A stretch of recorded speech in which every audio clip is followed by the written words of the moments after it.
before you can have, you must first become. Before you can have a successful business, you need to act like a successful business owner. Before you can be a really great leader, you need to act like a really great leader. And that's the mindset. Is that your take on fake it till you make it?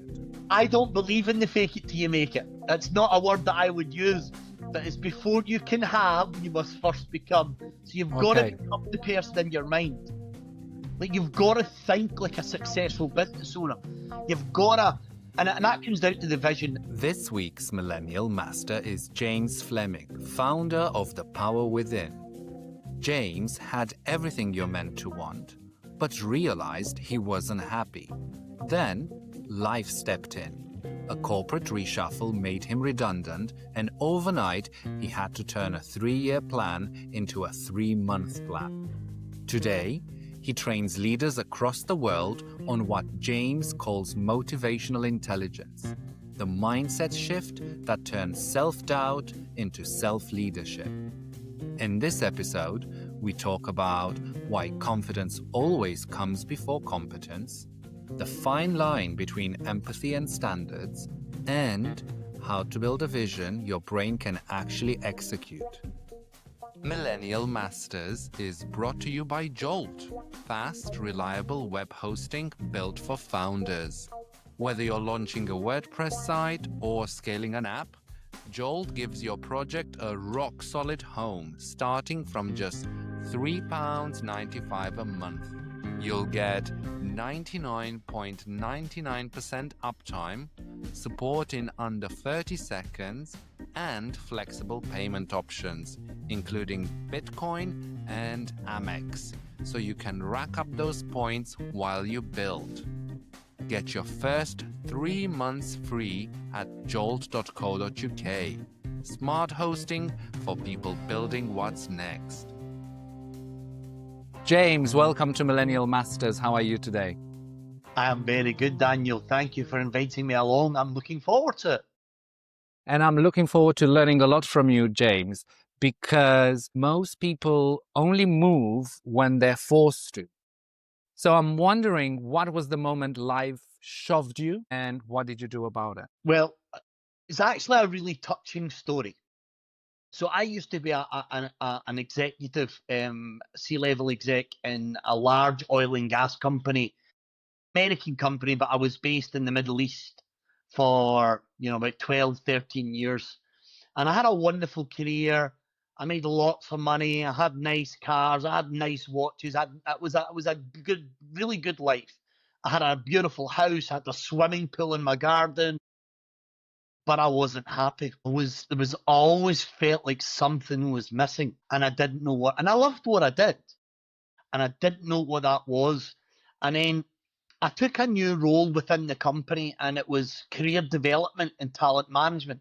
Now, I'm an operations guy. I know nothing about HR, and I actually really didn't want to take the job. I actually, they dragged me to Dubai, kicking and screaming. Now, most people run to Dubai. I didn't want to go. Anyway, I eventually accepted the role. I was basically told, look, this is for your own development. Mm-hmm. We really want you to come into Dubai and you're going to be reporting direct to the VP. Fantastic. I went in.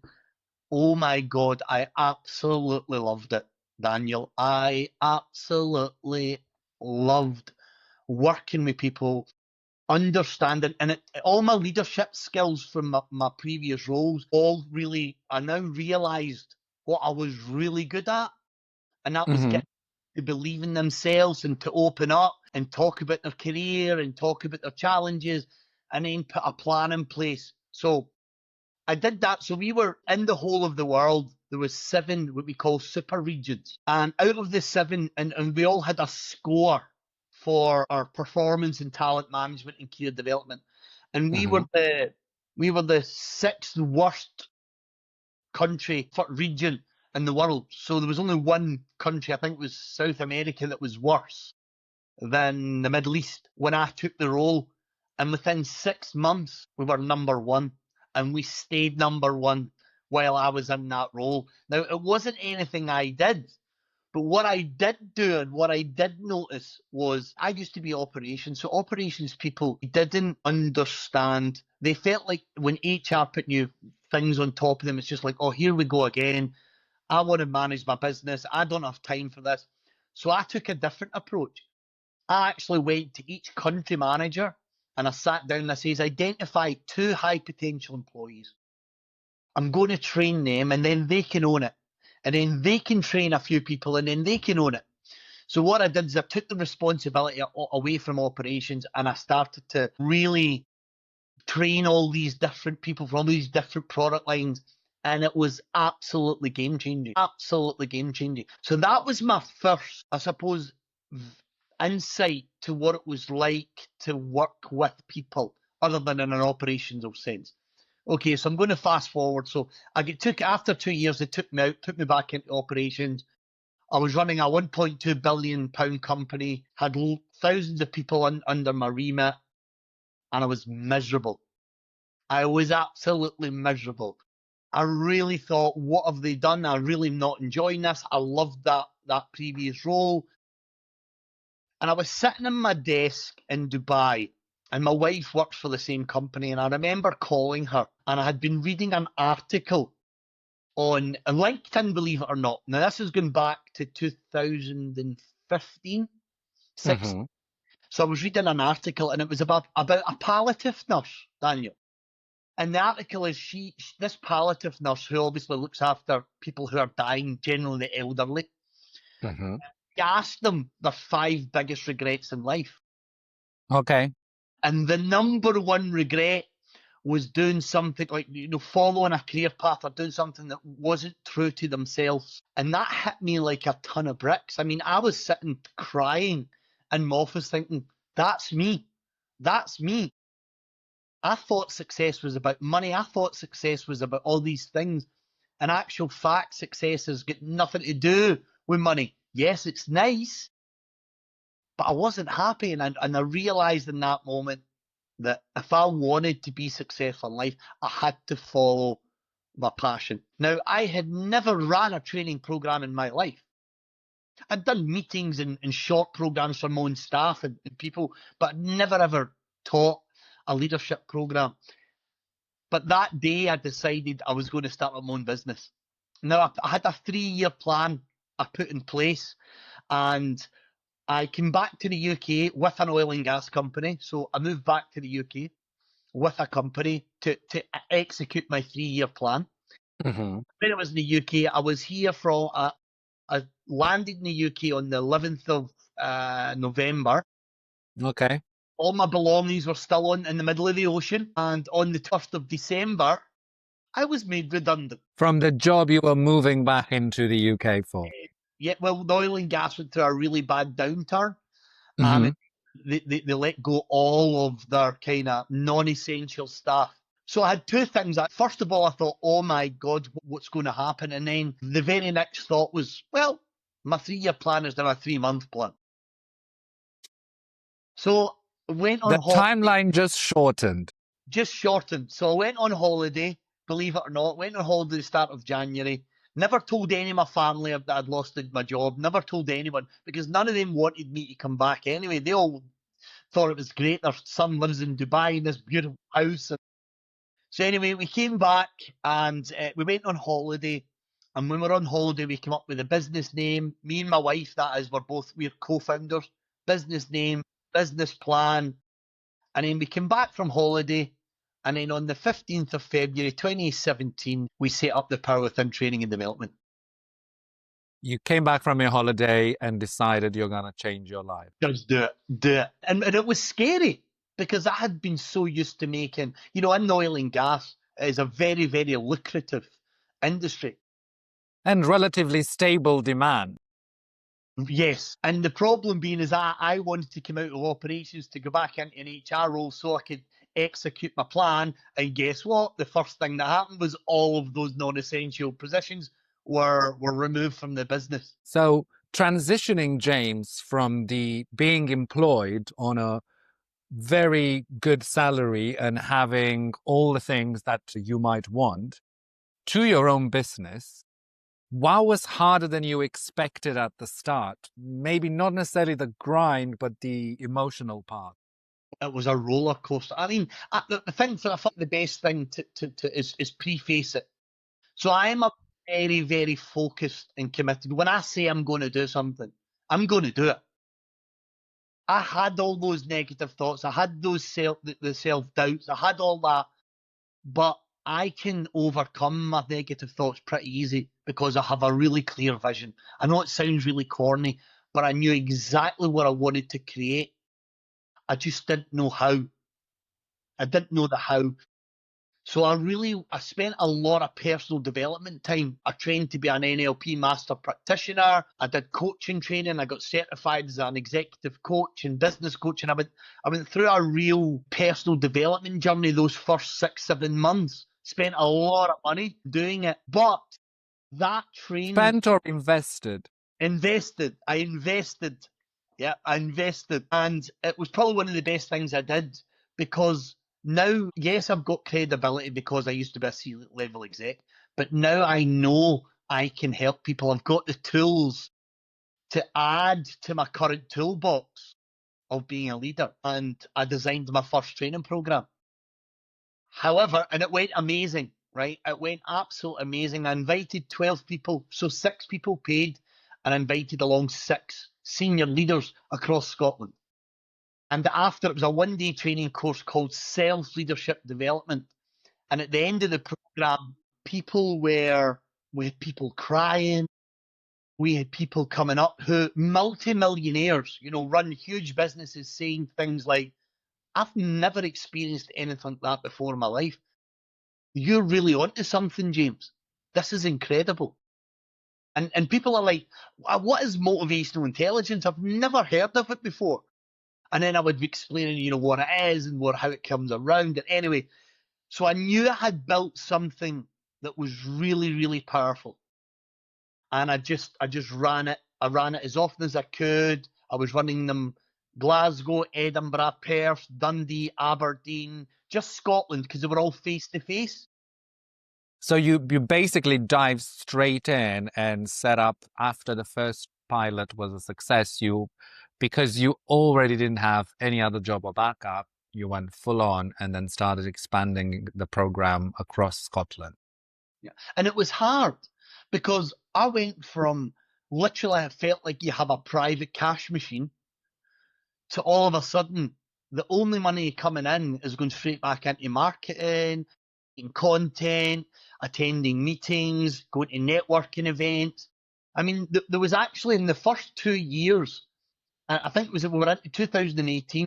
I actually had to sell. I used to have nice designer watches, and I had to sell my watches. My wife sold her gold just to keep the marketing you running to keep the and that was game because we went from being very much materialistic to actually realizing the real value of money.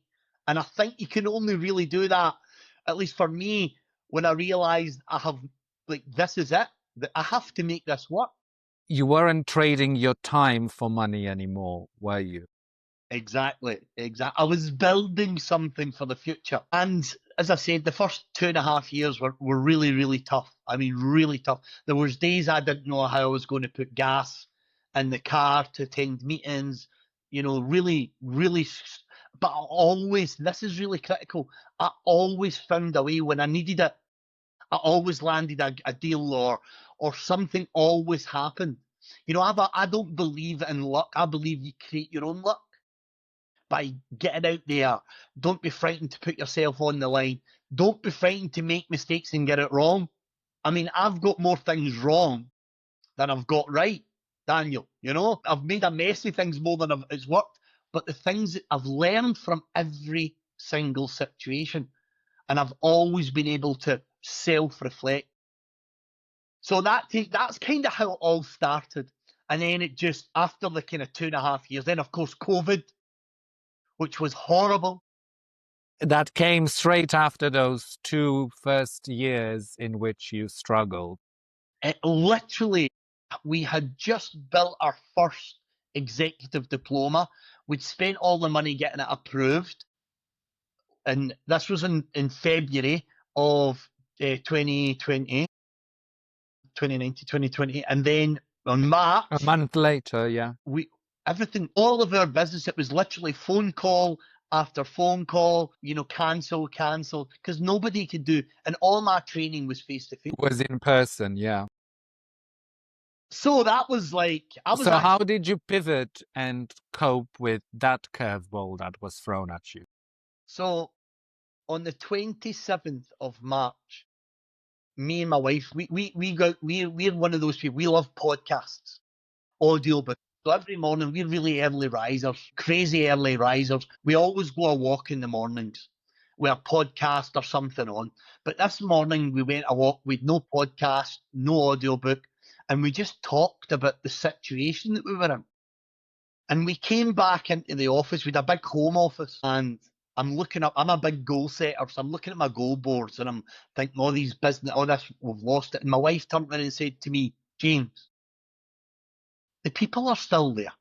The content is still there. We just need to find a new way of doing business. So we got £10,000 from the government as a business, not a loan, a grant. We emptied our bank account. We went to Upwork and Fiverr. We hired designers to design as an LMS system.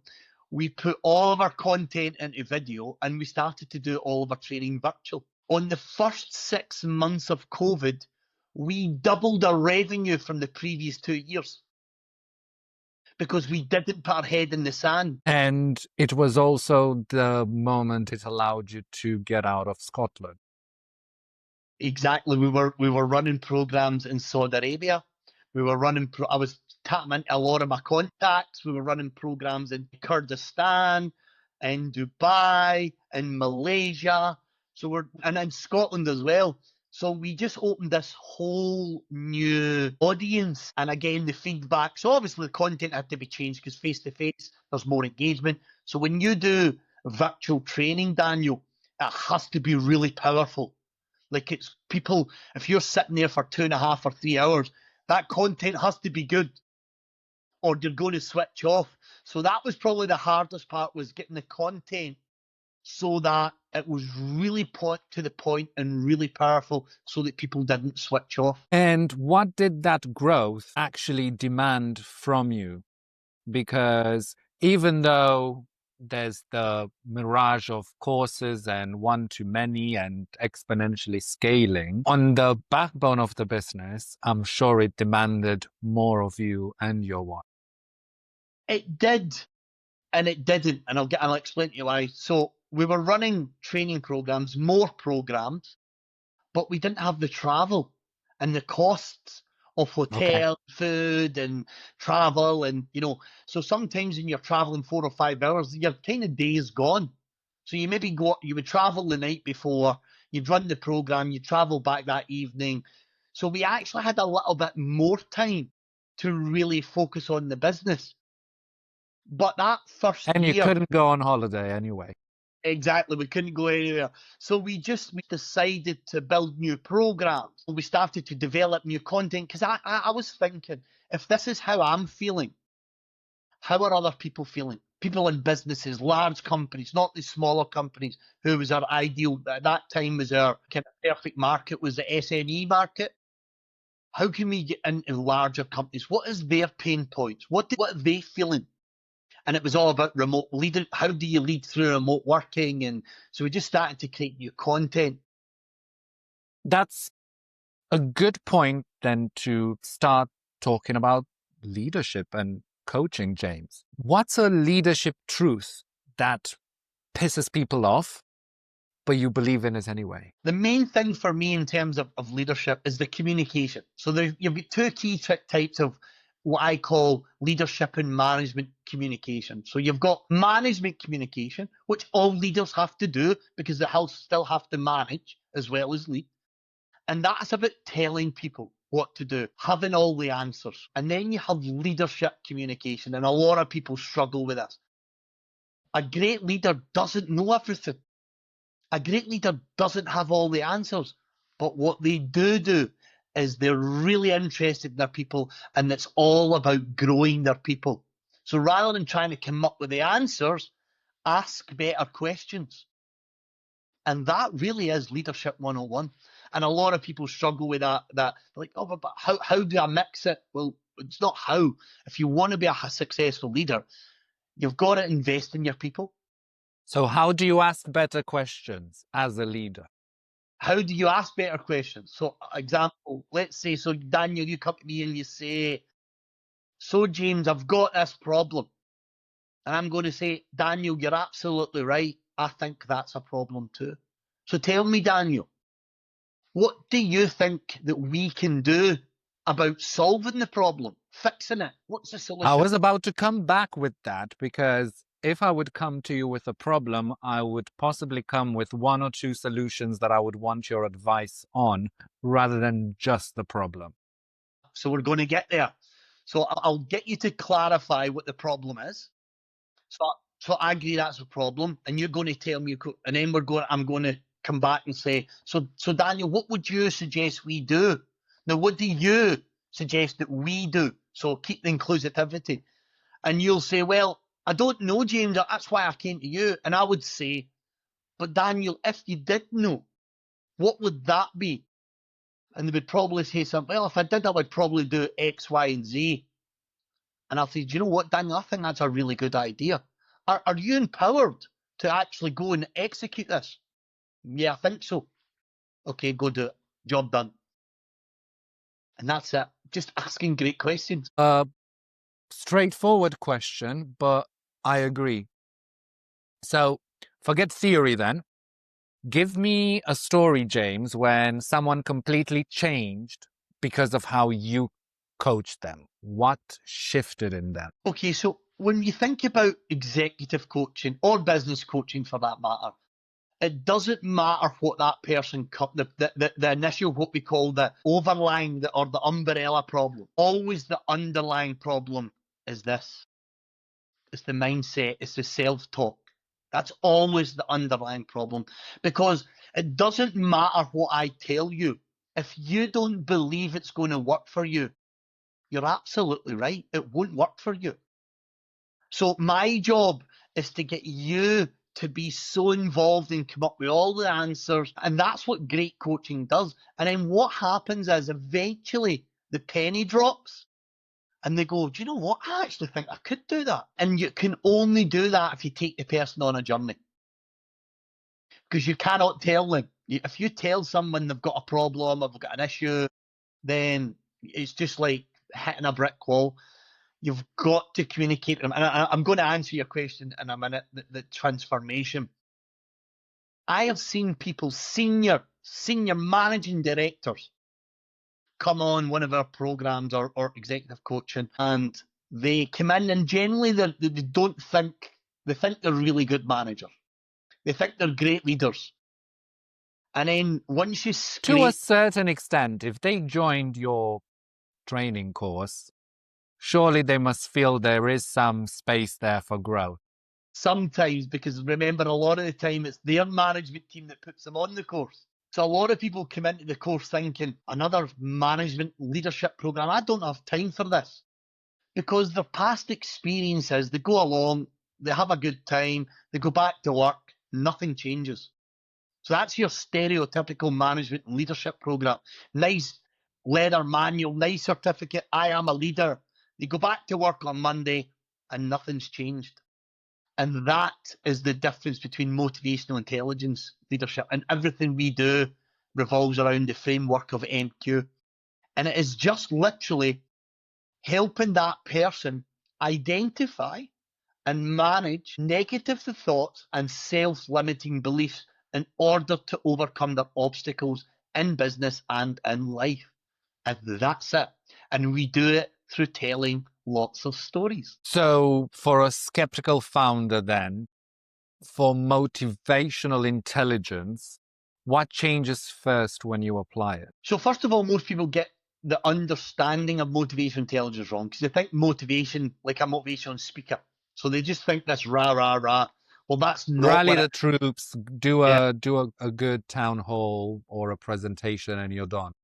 Yeah, well, that's not it at all. So what happens is as I mentioned before, people normally come into the training and they've probably experienced leadership and management training before.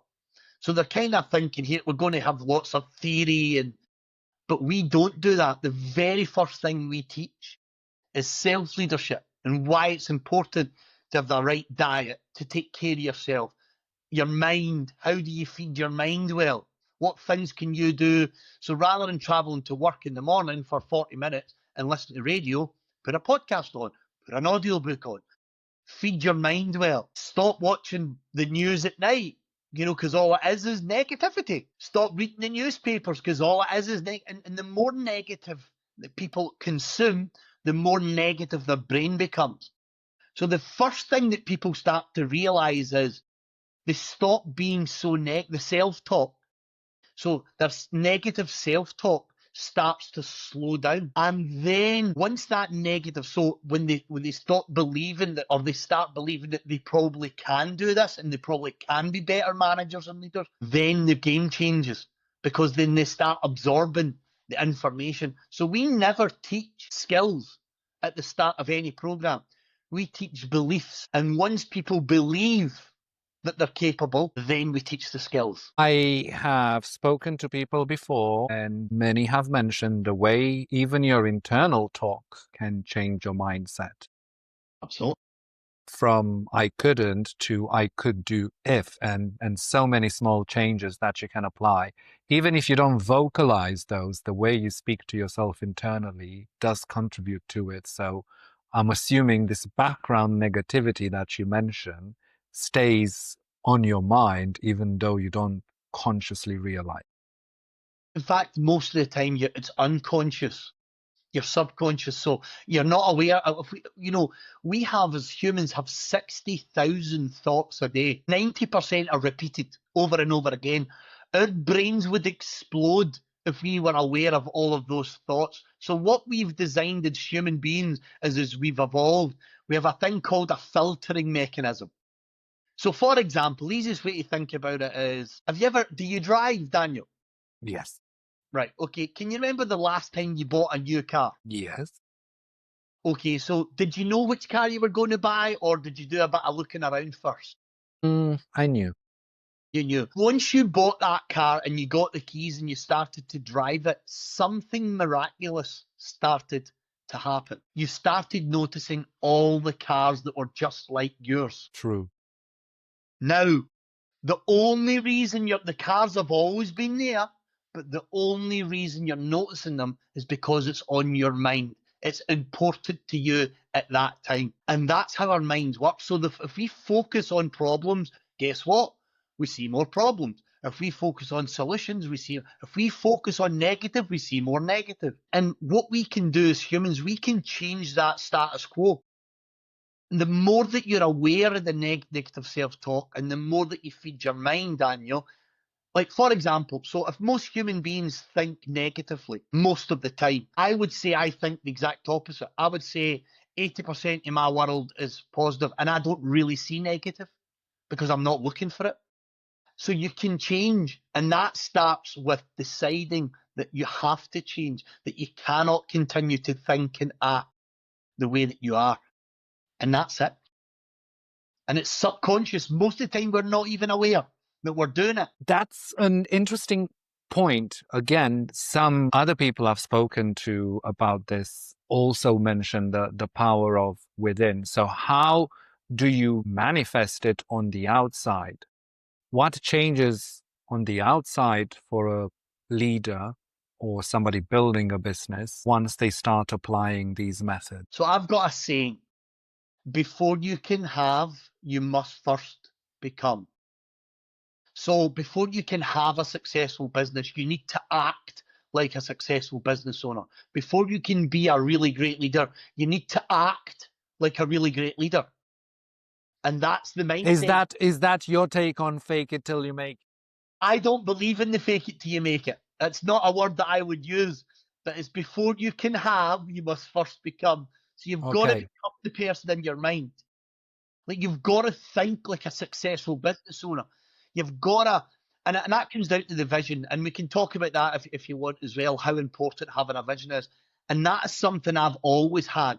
in every aspect of my career or life and or business is a really clear vision of what it is I want to do, what it looks like, and how I'm going to get there. A picture. Because once your brains create a picture, our subconscious mind just goes to work. And it just starts to put all the jigsaw pieces of that picture together. Now it can take months, it can take years, especially if you're quite negative.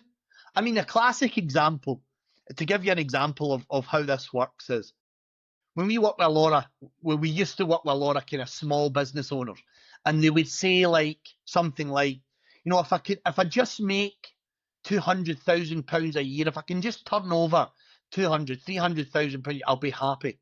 Well, they're limiting themselves.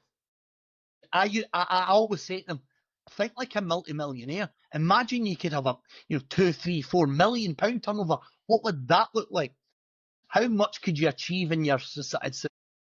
How many charities could you help? So I try and move them away from that small mind thinking to big picture thinking. And that's how you manifest it. Yeah, because you speak every time I've looked at something, whether it was something written or an interview or one of your podcasts, you always say, we think too small, or people think too small, and that's limiting us. That's exactly it. And thinking is just a set of repeated thoughts you have over and over again. Do you remember what a lot of people need to understand is the world that you see is just your perception. So my world and your world might be different. You know, your world and my world might be different. My world is because it's based on my life experiences and my expectations. I set the bar really high, not just for me, but my whole team. Because people will rise and they will fall to those expectations. But the critical part is don't bullshit, be honest. Really, if you're going to tell someone, you know, Daniel, I really believe in you. I really believe that you've got what it takes to be absolutely brilliant at your role. But mean it. Because guess what? Daniel's going to rise to that expectation. And that's how our brains work. It's all perception. So if you perceive yourself not to be able to do it, you won't. And where does confidence fit in this? Because we're talking about your inner voice, we're talking about the way you speak to yourself inside, the way you project to others, and confidence. I've written recently about it, and you can feel like an imposter or the imposter syndrome. What's your take on this? Yeah. So confidence always comes before competence, right? So you've got to be confident to be competent, or you won't put in the effort, you won't use all those. So for example, how we learn anything. So go back to driving. We learn to drive as we make lots of mistakes and then we correct them. And we make more mistakes and we correct them until we master driving a car. Yeah, it's how our brains work. You've got to get it wrong in order to get it right. We don't have a program on how to drive. We don't have a program on how to walk as children. We've got to learn how to walk. We've got to get up. We've got to fall down. We've got to get up. You know, a child, for example, falls down 17 times an hour in order to take its first steps. So we've got to have this feedback loop going on in our brains. I don't know if I'm answering your question or not, but it's the feedback. It's getting things wrong. It's having the confidence to say, I know I won't get it right all of the time, and I'm okay with that. But what I will do is I'm going to learn from that. So I believe confidence is absolutely huge in your ability to become successful at anything in life, to be happy. It's all about the confidence. So it's huge, in my opinion. Let's talk then, James, about your operations, because shorter work weeks are fashionable. So I'm wondering, what did you test? What did you learn? And what would you differently now? So we tested a 4-day work week. I'm not sure if you were aware of that. So I am. That's why I asked you. So we trial tested. So for 3 months. So I'll tell you how it came about. I was running a program for senior business leaders in Scotland. And part of the discussion was around employee engagement and, you know, perks and things like that and bonus structure. And we were kind of having this open discussion.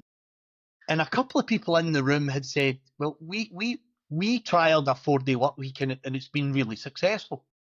So, and I actually think to myself, I don't think that would work for me. And you're absolutely right, it wouldn't work. But then I changed my mind. So, but having, from being in that meeting, that training program, to coming back to the office the next day, I completely 360 turned my mind. I thought, you know what? What if it does work? What if we do get more productive? What if things do really improve? So I went to the team and I told the whole team. So there's 17 of us in the team.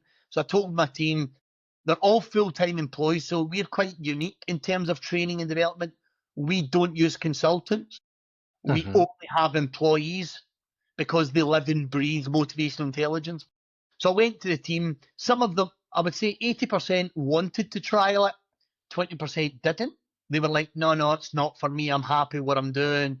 The hours at work, blah, blah, blah. Great. Out of all the ones that tried it, they did enjoy it, but it didn't bring any benefit other than they had Friday, Saturday, and Sunday off, an extra day off. There was no increase in productivity. In fact, what was happening, because they were still working 40 hours, but just over 4 days, what they were doing is they were watching the clock from 4 o'clock till 6 o'clock. Those extra hours. Yes. So at the end of it, we did a survey. So we sent a survey out to all employees, and we said we're going to base the success of the trial on the feedback, because I mean it doesn't matter to me.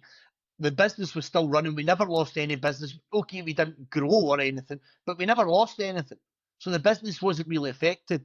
But the feedback that we got was not as positive as we'd hoped it would be. And the kind of overarching theme was, so I think 20% liked it and 80% didn't like it. In fact, during the process, we had a few people who started the trial come out of it. So by the time we got to the end, I think we only had 6 employees actually complete the trial. And you offered this to your employees, but did it work for you? So it did, weirdly enough. So as you can imagine, when you're running a business, all day, every day, you get problems. When you run a business, most of your days revolve around problems. So you don't have a lot of time to be creative. So I generally work at the weekend. I enjoy working at the weekend. I go to the gym, I come back to the gym, and I go into my office. I've got a big home office, and that's when I'm creative. That's when my juices are flowing. So what happened, because most when you people don't check your phone? Exactly. So what happened was, on the Friday, because most people were off, because the rule was, for the people that don't want to do it, don't contact the people that are doing it on a Friday, because that's unfair. So me and my wife had all of this time. So Friday was really productive for us. So we quite enjoyed it. And have you stuck with it? No, as I said, at the end of the trial, the bad outweighed the good, so the negative outweighed the positive. And I went to the team and I said, look, here's the feedback. What do you want to do? And I was almost, a majority decision of, let's just go back to our normal working week. Now, James, you also don't like to take excuses. I know. And no excuses is galvanizing and great for some people. Where do you draw the line between empathy and standard? So let's stick with the success and excuses, right? So I wrote a book called You Can Have Success or You Can Have Excuses. You Cannot Have Both. It's a business book. It's just my journey. It's my story about all the different paths in life that I could have went down. And by the way, there's a lot of harrowing stuff in there. I mean, I haven't had an easy life, I can assure you. But I've always had a really strong mindset. I've always been able to lift myself up. So that's the first part. Success and excuses versus empathy. When someone makes an excuse, it's not so a lot of people say, no, it's a reason, it's not an excuse. And I'll say, no, there's a massive difference between a reason for why something didn't happen and an excuse. Because I always believe that every single thing that you can get wrong, go wrong, there's always a solution. There's always a learning.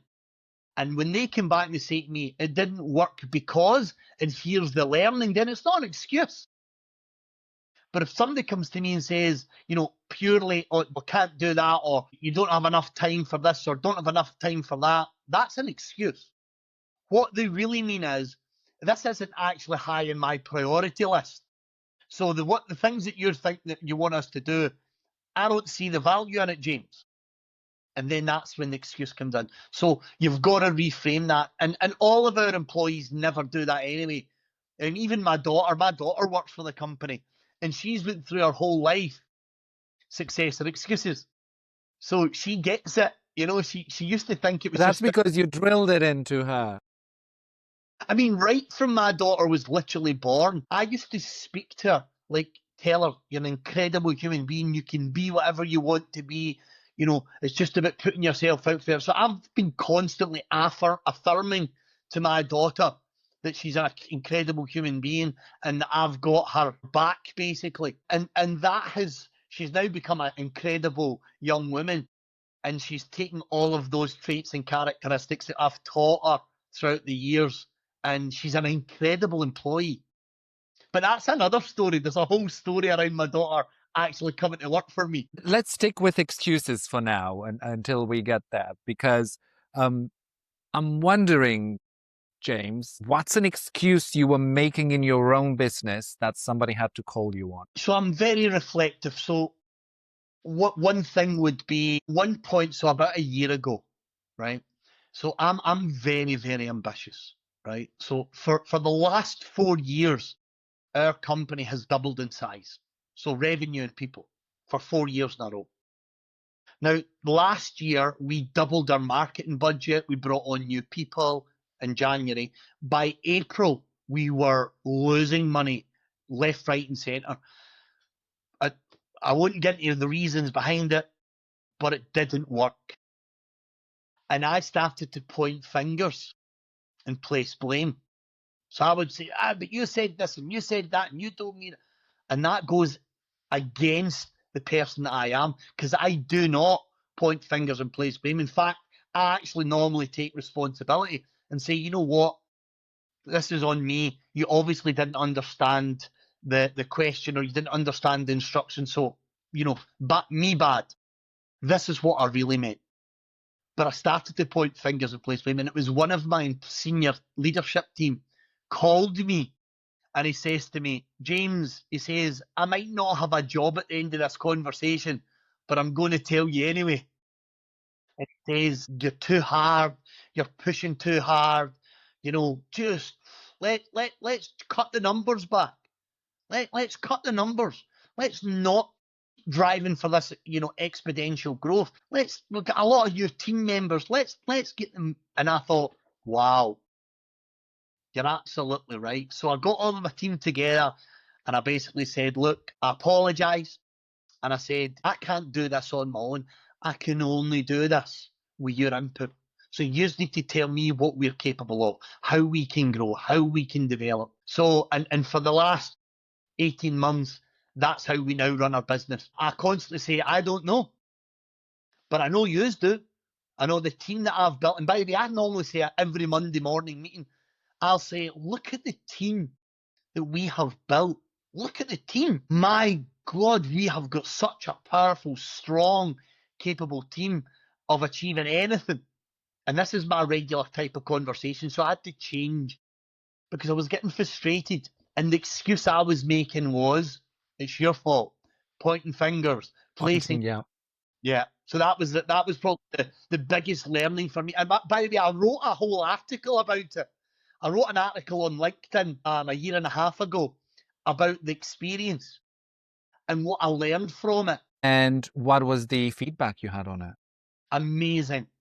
I mean, because the thing is, if you follow me on social media, a lot of the things that I say is things that people think but don't want to say.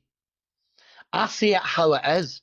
I say what's really going on, how people are really feeling. You know, I don't beat about the bush. And I think I'm the kind of person that you either like or you don't, and I'm okay with that. I'm okay with that. Because not everybody's going to like my personality. Not everybody's going to like the way that I go about business. Not everybody's going to like that I speak so positive about my own mindset and success. And that's okay. It's hard to hate somebody for being positive, but yeah. But it happens. Think about it. Think about the society we live in. Most people, when they look at someone who's successful or achieved anything, they have all these excuses about why they've done it.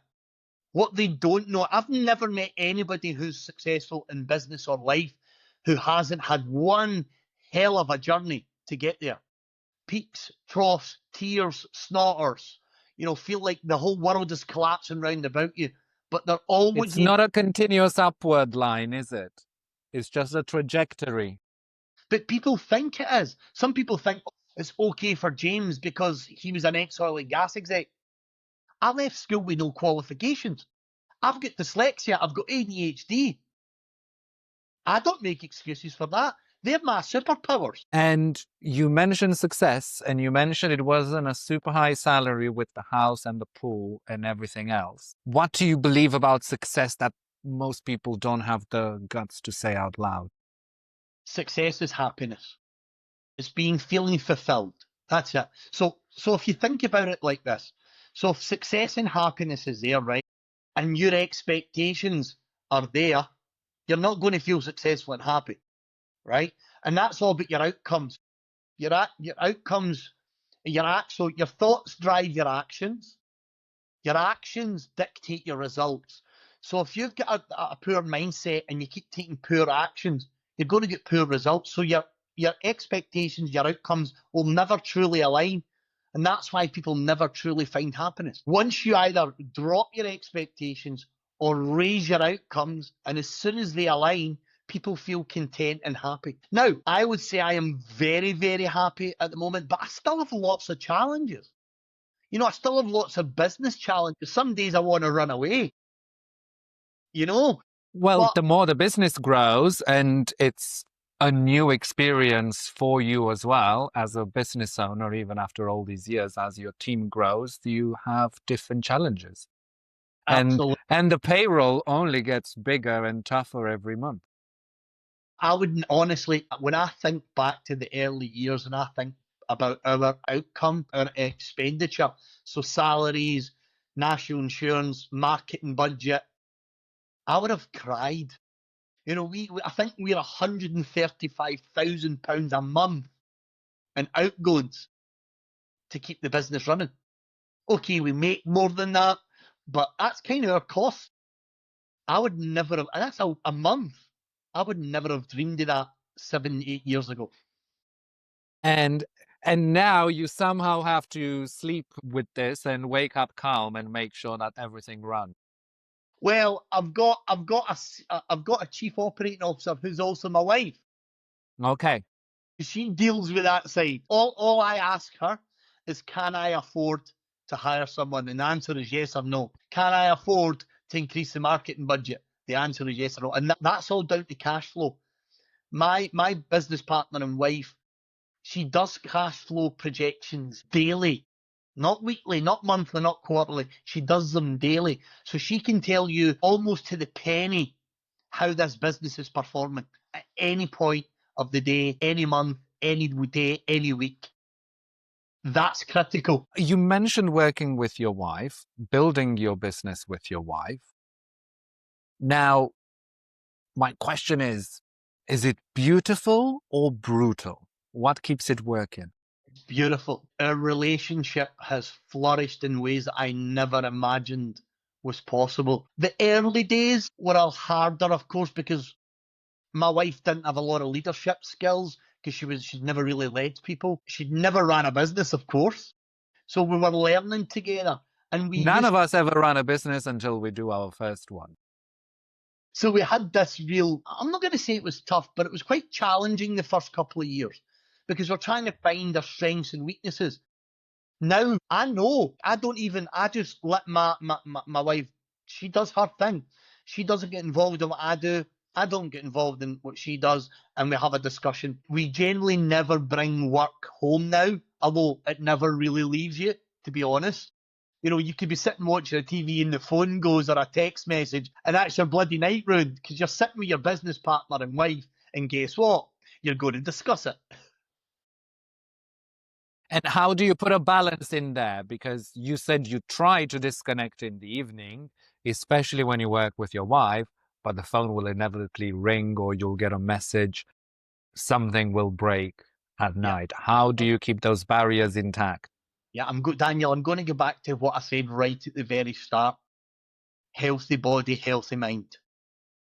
So we are really super healthy eaters.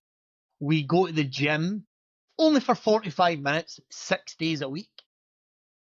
We go walks, we listen to podcasts. So our minds and our bodies are in tune for what it takes to have a high pressure business.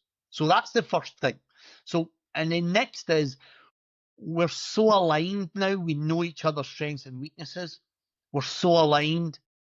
It's just it's incredible because we have so much fun. I mean, there isn't a day goes by me and my wife aren't absolutely peeing ourselves laughing at something, someone, or just each other. And that's amazing. I mean, for example, we're never separated. We never spend a day apart. We live together, we sleep together, we eat together, we go to the gym together, we holiday together, and we love it. It's like doing everything with your best pal, you know? And that's why it's so important to find a partner who can understand that. You, I guess, didn't marry your wife before you started working on your own, but having the right partner alongside you for the journey in the business or outside the business is equally crucial. And I'm pretty sure you might have heard that throughout your case studies in your courses. I think it goes back to if you've got a partner that believes in you. That's one thing my wife always says. She's never once doubted me and my abilities to move the needle, to create, to take the business to the next level. So I'm very much a visionary and I'm very, very creative. And she takes care of the finances and the day-to-day running in the business. And it's just amazing. By the way, I probably wouldn't have a business, or the business we have today, without Enos, my wife, running it the way that she does. That's amazing to hear. And it's also quite rare. I'm pretty sure you know you're quite lucky when it comes to that. Now, James.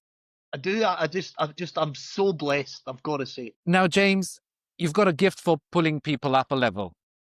So as my closing question, I'm wondering what's your question you ask that always cuts through the BS? Always asks. I would probably say that I'm going to go back to vision.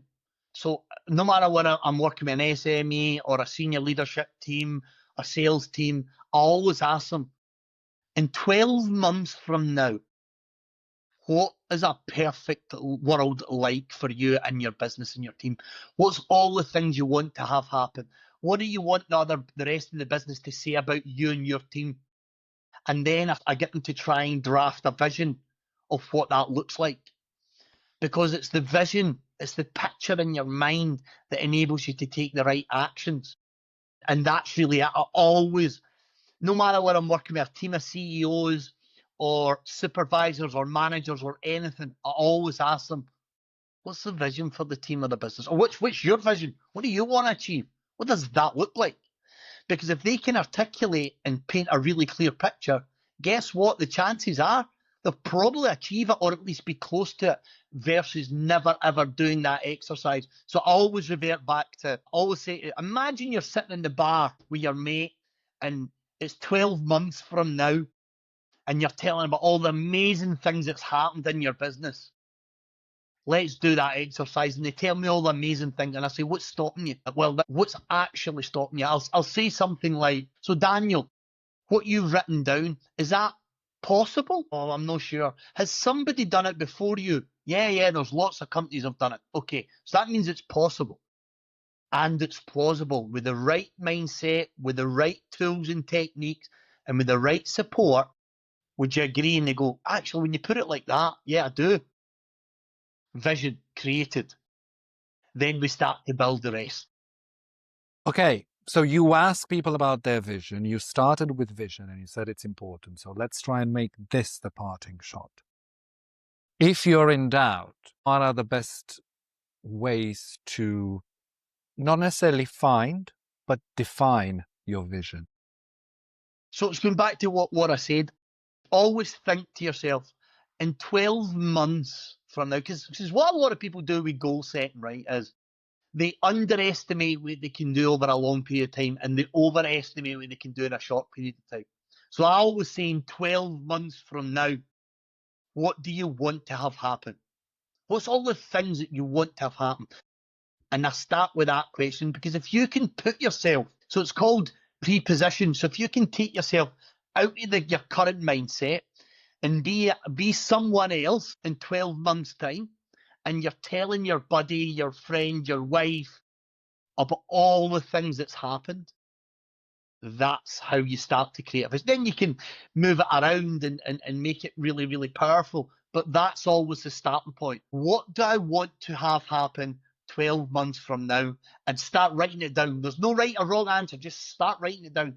What do I want people to say about me? What do I want them to think when they think about my company? What does I want them to think when they think about my team?